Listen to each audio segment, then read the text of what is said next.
廣州小學生周末去邊度玩？呢個禮拜我哋就嚟到咗江門鶴山，從廣州開車大概1個鐘頭左右就可以嚟到呢度啦。星期五早放學就直接出發啦。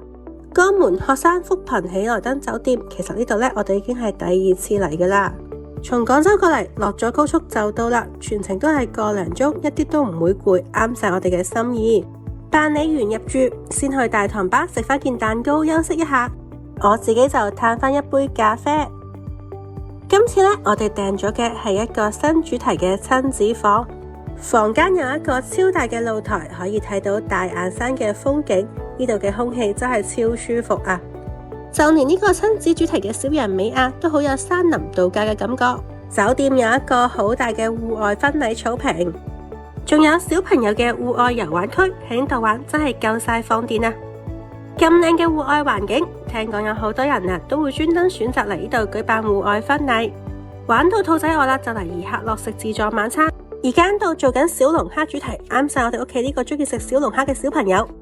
有好多種唔同口味嘅小龍蝦，我就最中意呢個酒香十足嘅花雕醉小龍蝦。下星期仲會上新秋蟹同生蠔主題，仲有刺身、煎扒，食到捧肚走。今次真係超級滿足啊！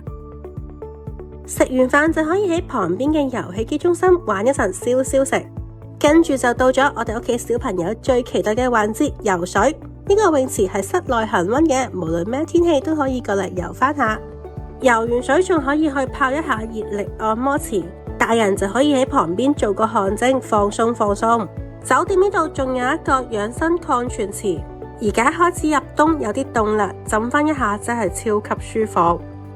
而酒店2樓仲有一個更加大嘅遊戲室，喺呢度可以盡情咁樣玩各種遊戲機。樓下就係一個室內兒童樂園，有波波池、滑梯等，適合細個一啲嘅小朋友。退房之後，我哋就嚟到咗鶴山博物館。呢一個博物館唔算好大，不過都好適合帶小朋友過嚟參觀，可以了解到鶴山當地乃至成個嶺南地區嘅傳統文化同習俗。而家仲有昆蟲特展，睇到好多唔同形態嘅昆蟲標本，又係一次印象深刻嘅科普體驗。從博物館出嚟，再喺鶴山市區 City Walk 行翻一陣，試一試地道特色嘅小食，為呢個愉快嘅週末畫上句號。